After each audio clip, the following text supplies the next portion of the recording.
Brother, यहाँ पे हमारा माइक खराब हो गया और पब्लिक मीटिंग करना मुश्किल है। जी बिल्कुल ठीक बात है। तो मैंने सोचा कि हम थोड़ा यूपी के बारे में बातचीत कर लें और आप अपना पर्सपेक्टिव हमें बताइए, हम आपको अपना पर्सपेक्टिव बताते हैं, थोड़ी डिस्कशन करते हैं। और ठीक बात है। मैं समझता हूँ कि जब माइक खराब हो गया, हम दोनों बात करेंगे, वो रिकॉर्ड होकर के जाएगी तो लोग बेहतर और अच्छा समझेंगे और अच्छा रिजल्ट आएगा। और क्योंकि सोशल मीडिया से वेल कनेक्टेड है तो सब लोगों को जानकारी मिल जाएगी कि हम और आप क्या बोल रहे हैं। यूपी जो 80 सीटें दे रहा है, इसमें 79 सीटें समाजवादी पार्टी, कांग्रेस, इंडिया गठबंधन जीत रहा है। एक जो क्यूटो है उसमें हम और आप लड़ाई में हैं। और इस बार क्यूटो नाम कैसे जापान वाला ही है? ये क्यूटो क्योंकि जो प्रधान सांसद हैं उन्हें सपना दिखाया था काशी के लोगों को कि दुनिया की सबसे बेहतर सिटी बनेगी क्यूटो। तो क्यूटो बनी नहीं बनी, काशी के लोग ये तय करेंगे और फिर वोट डालेंगे। तो इस बार मन मर्जी नहीं चलनी है, मन की बात नहीं चलेगी, हमारे आपकी बात और 140 करोड़ लोगों की बात और संविधान की बात होगी। और आपने देखा, हम सब ने देखा कि यूपी को नरेंद्र मोदी जी ने बेरोजगारी का सेंटर बना दिया और इतनी बेरोजगारी की है। ये जितने बच्चे दिखाई दे रहे हैं, ये वो लोग हैं दिखाओ जो अग्निवीर या पेपरनी, जिसकी वजह से इन्हें नौकरी नहीं मिली है और ये सब रोजगार नौकरी चाहते हैं। बीजेपी ने जो झूठे सपने दिखाए थे इन्वेस्टमेंट मीट के, जो झूठा सपना दिखाया था डिफेंस एक्सपो का, जो सपने बेचे थे G20 में, लेकिन इन नौजवानों को न नौकरी मिली न रोजगार मिला। आज ये खाली हाथ हैं। तो इसलिए हमें और आप मिलजुल के, जो आपने कहा, जो इंडिया गठबंधन कह रहा है कि 30 लाख बच्चों को नौकरी दी जाएगी, उस दिशा में हम लोग काम करेंगे। और पहली नौकरी पक्की स्कीम, जिसके माध्यम से हर ग्रेजुएट को नौकरी का अधिकार, बेहतरीन ट्रेनिंग और बैंक अकाउंट में 1 लाख रुपए साल के। आपने नोट किया कि मोदी जी खटाखट बोलने शुरू कर दिए। ये आपके खटाखट के बाद वो रटारट खटाखट कर रहे हैं। अच्छा, आप एक बात बताइए, मुझे क्यूरियोसिटी है, थोड़ा आप अपने पापा के बारे में मुझे बताइए जी। मुलायम सिंह यादव जी के बारे में बताइए। आपने उनसे क्या सीखा? नेताजी और उनके साथ के लोग बिल्कुल जमीनी राजनीति करते रहे। हालांकि नेताजी कुश्ती, पहलवान और गांव के थे। करते हो कुश्ती? नहीं, मैं कुश्ती नहीं कर पाया जीवन में, क्योंकि मैं मिलिट्री स्कूल में चला गया तो कुश्ती नहीं कर पाया। लेकिन नेताजी इसीलिए धरती पुत्र बोले गए कि वो जमीन की बात को समझते थे। धरती पर जो लोग हैं उनकी क्या भावना है, उसको लेकर के वो आगे बढ़ाना चाहते थे। और आपका इस क्षेत्र से और इस शहर से आज का लगाव नहीं है, न जाने कितने सालों पुराना लगाव है। जो इमोशनल कनेक्ट आपका इस शहर और शहर से है, वो शायद और किसी राजनीतिक परिवार का नहीं होगा। तो नेताजी से उनका हार्डवर्क और अपने लक्ष्य के लिए लगातार काम करते रहना, जो गैर बराबरी की लड़ाई डॉक्टर राम मनोहर लोहिया यहीं लड़े थे। हालांकि हमारी आपकी विचारधारा की यहाँ टकराव रहा, लेकिन हमारे व्यक्तिगत या जो सिद्धांत में कभी समझौता नहीं हुआ। सिद्धांत को लेकर के हमने आपके साथ खड़े हुए और कई बार खड़े हुए, और आपकी भी पार्टी सिद्धांत से बहुत करीब रही समाजवादियों के। बट मुझे लगता है कि अब एक नई तरीके की पार्टनरशिप बन रही है, क्योंकि जो इस बार हमारा कोऑपरेशन है, शायद पहले ऐसा कोऑपरेशन नहीं हुआ। मतलब बिल्कुल सब जुड़ गए। सबसे अच्छा ये है कि जितना उन्होंने कहा 2 लड़कों की जोड़ी, उतना युवा आपसे, हमसे, इंडिया गठबंधन से और जुड़ गया। तो ये नेचुरल अलायंस है, और नेचुरल अलायंस इसलिए लोग महसूस कर रहे हैं कि वो चाहते हैं कि नौकरी और रोजगार मिले,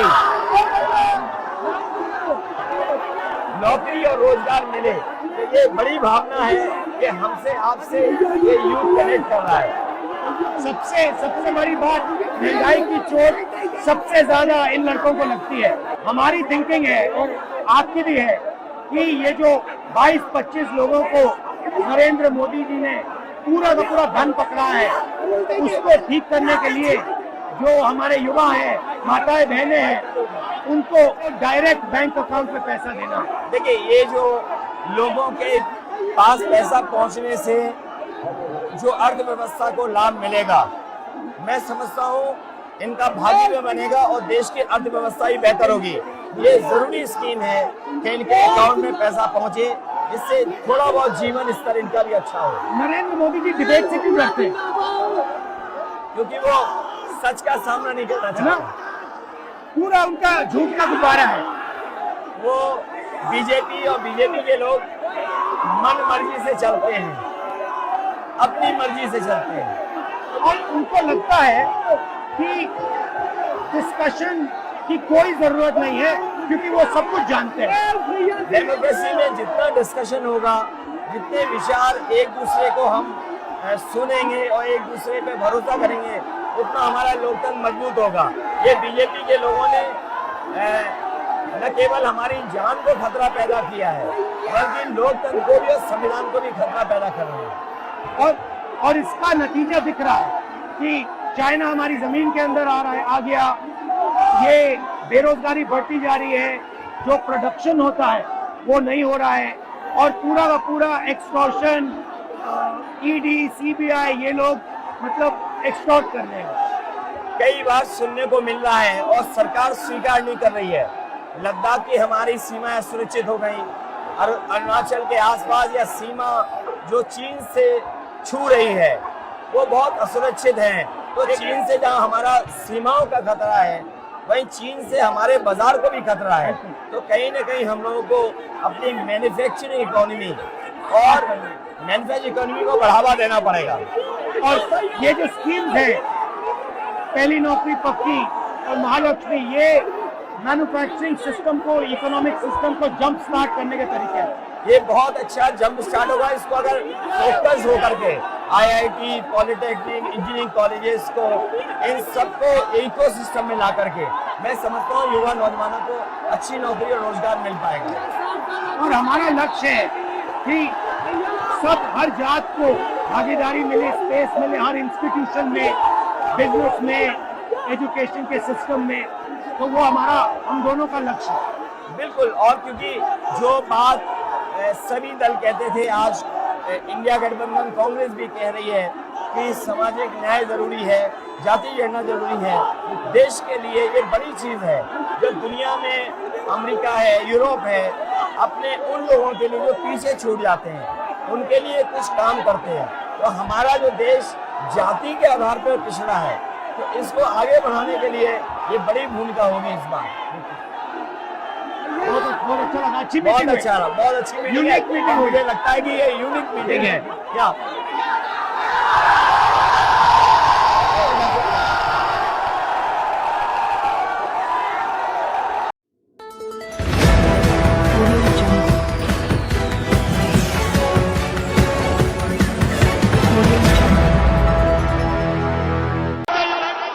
सब लोग बैठ जाइए। आदरणीय अखिलेश जी आपसे बातचीत करना है। सारे लोग बैठ जाइए, सारे लोग बैठ जाइए। मंच पर मैं अपने तमाम साथियों से निवेदन करूंगा कि हम लोग अपनी बात आपके बीच में रखने आए हैं। मैं जानता हूं कि आपका उत्साह बढ़ा है, जोश बढ़ा है, लेकिन ये उत्साह और जोश हमें अपनी वोट डालने की तारीख तक के लिए रखना है। इसलिए मंच पर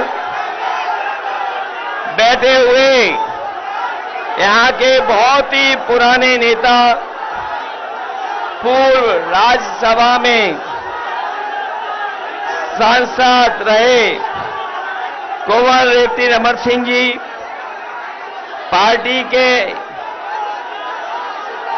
कांग्रेस पार्टी के प्रत्याशी और इंडिया गठबंधन के प्रत्याशी नौजवान साथी उज्जवल रमन जी, प्रमोद तिवारी जी, प्रदीप मिश्र जी, अरुण तिवारी जी, नरेंद्र सिंह जी, महफूज खान साहब, हमारी पार्टी के विधायक संदीप पटेल जी, समाजवादी पार्टी के जिलाध्यक्ष और हमारे समाजवादी पार्टी के सभी संगठन के पदाधिकारी, कांग्रेस पार्टी के सभी पदाधिकारी और इस चुनावी जनसभा में आपसे मिलने के लिए, आपसे मदद के लिए, सहयोग मांगने के लिए कांग्रेस पार्टी के नेता राहुल गांधी जी और हम सब मिलकर के आपसे मदद और सहयोग मांगने आए हैं। अभी हम लोग फूलपुर लोकसभा से लौट करके आए हैं। जैसा यहां जोश देखने को मिल रहा है, वैसा ही जोश उत्साह फूलपुर में था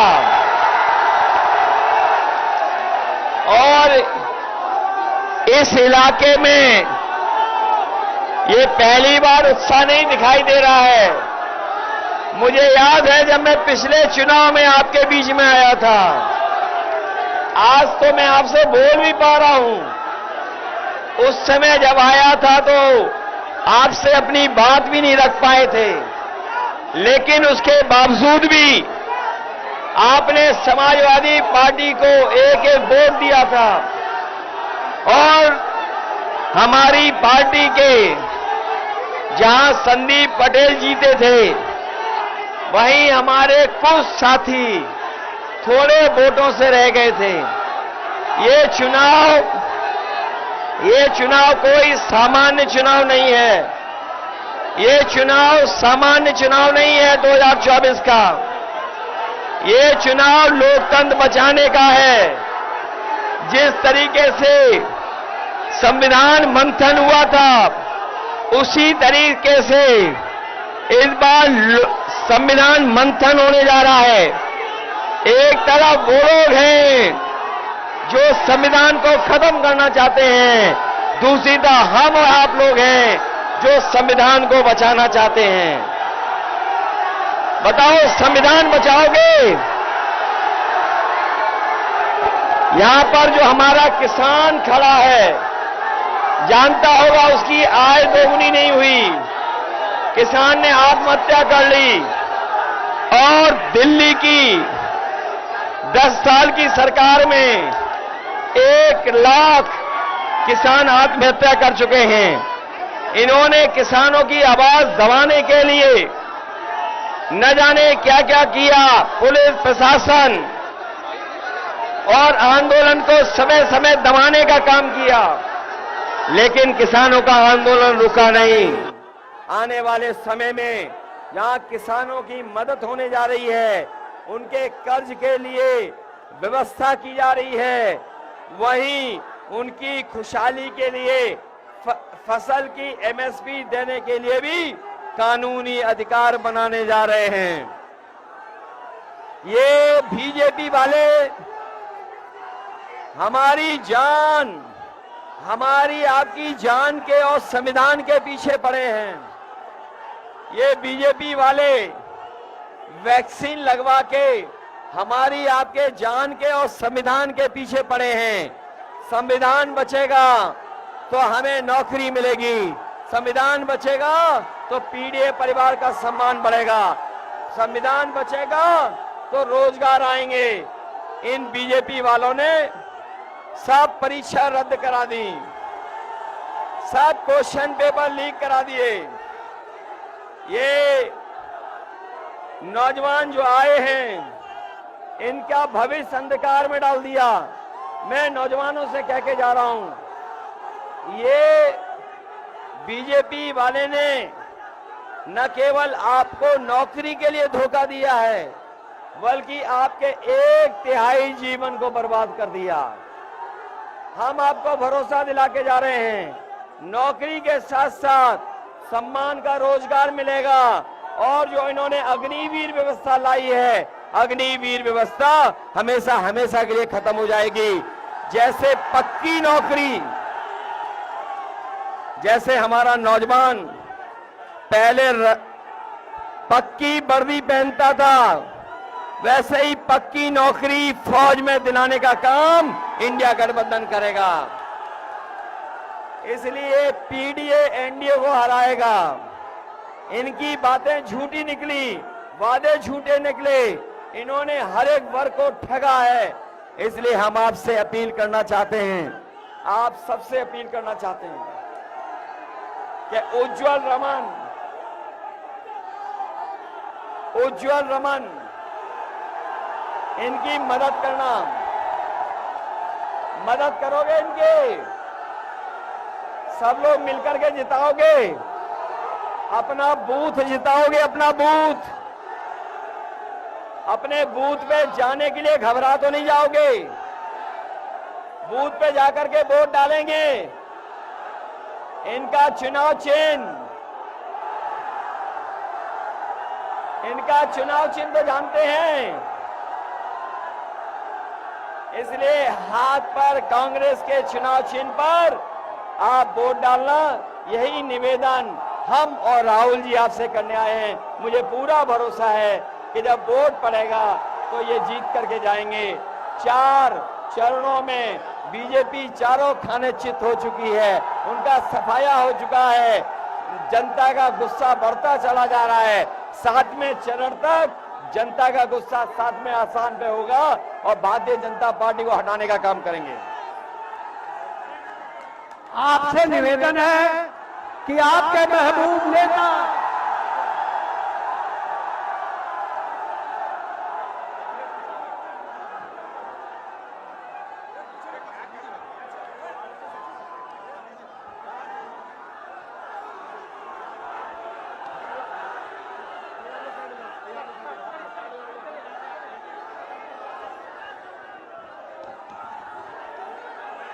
बैठ जाइए। मूड कैसा है आपका? मूड कैसा है? बढ़िया। आपने सुना है कि नरेंद्र मोदी जी बीजेपी उत्तर प्रदेश में क्योटो की 1 सीट जीत रहे हैं।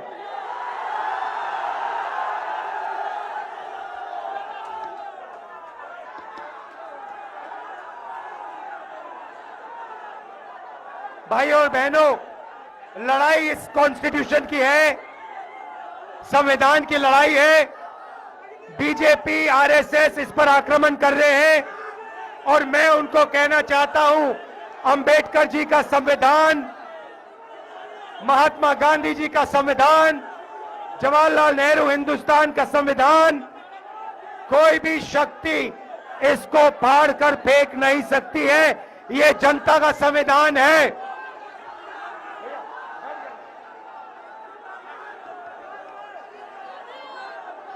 भाइयों और बहनों, नरेंद्र मोदी जी ने 22 लोगों को अरबपति बनाया है। सारा का सारा फायदा उन्होंने 22 लोगों को दिलवाया। अब हम करोड़ों लाखपति बनाने जा रहे हैं। करोड़ों लाखपति हिंदुस्तान के सारे गरीब लोगों की लिस्ट बनेगी। नाम क्या आपका? हाँ,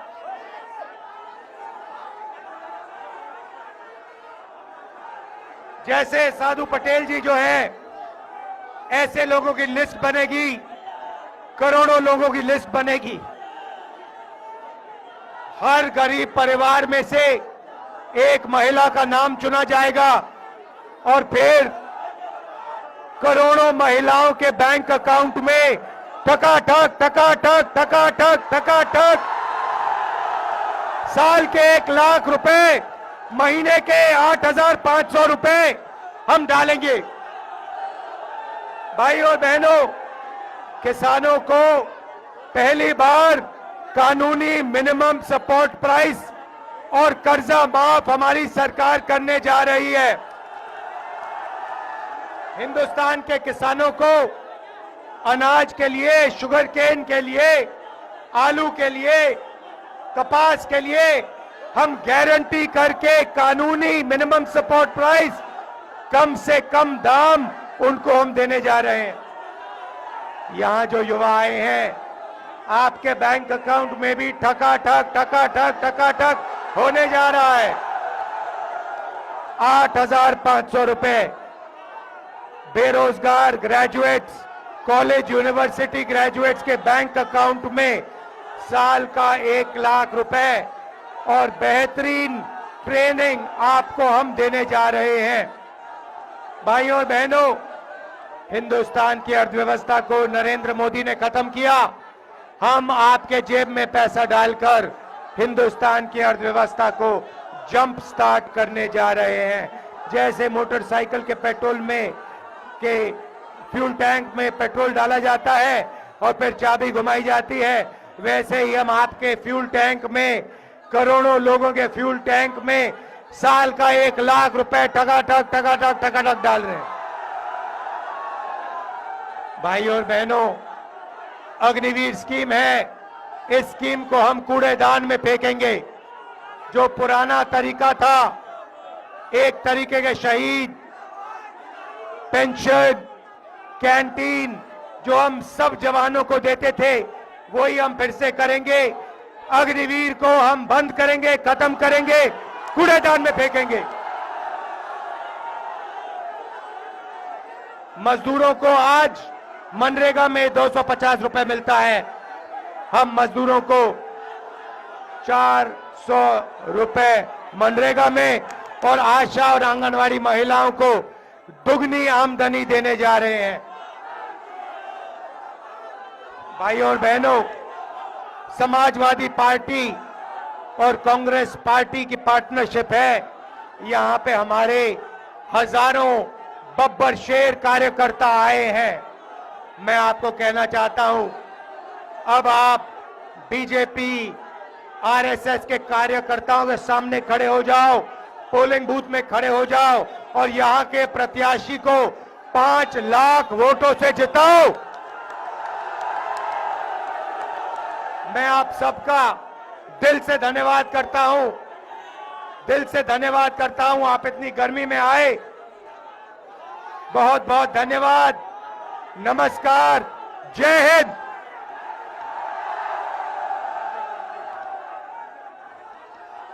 यहां पे हमारे कैंडिडेट रेवती रमन सिंह जी हैं, इनको उज्जवल रमन सिंह जी हैं, इनको आप भारी बहुमत से जिताइए।